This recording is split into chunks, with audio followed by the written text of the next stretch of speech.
মসজিদের মাইকে কোনো হারানো বিজ্ঞপ্তি দেওয়া যাবে কিনা? মসজিদে হারানো জিনিসের বিজ্ঞপ্তি দেওয়া জায়েজ নেই।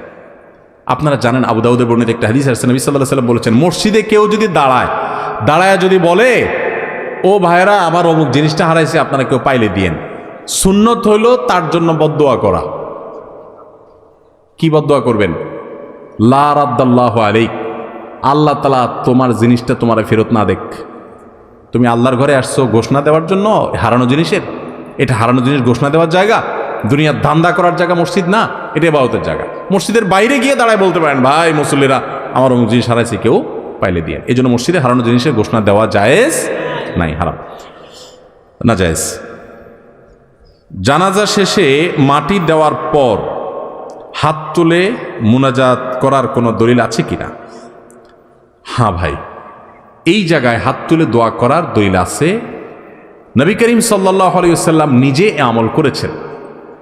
জানাজা শেষে যখন মৃত ব্যক্তিকে দাফন করবেন, জানাজার নামাজের পরে হাত তুলে দোয়া করা না, জানাজার নামাজটাই তো দোয়া, এরপর আবার কিসে হাত তুলে দোয়া?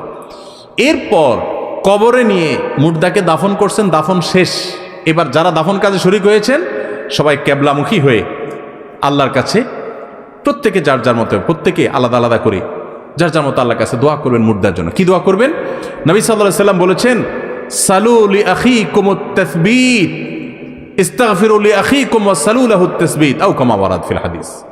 অর্থাৎ তোমাদের ভাই যার দাফন করলা, এখন তার জন্য আল্লাহর কাছে দোয়া করো, আল্লাহ যেন তাকে মাফ করে দেয়। আরেকটা দোয়া হলো, আল্লাহ যেন তাকে ইমানের উপরে, এখন মুনকার নাকির যে প্রশ্ন করবে এটার উপর যেন অটল অবিচল রাখে। দুনিয়াতে সে ইমানদার ছিল, এখনও সেই ইমানের উপরে যেন টিকে থাকে, সে যেন বিচলিত হয়ে না যায়, এই জন্য আল্লাহর কাছে দোয়া করে। এই জন্য দোয়া করতে হয়।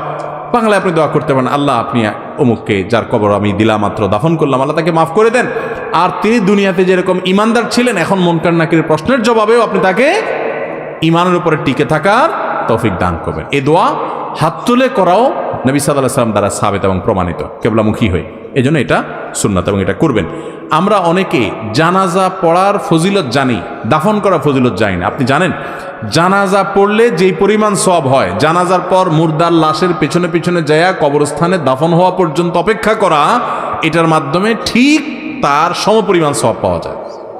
ম্যাক্সিমাম মানুষ জানাজা পড়ে চলে আসে, কবরস্থান পর্যন্ত যায় না। এটা যাওয়া উচিত, সুন্নাহ।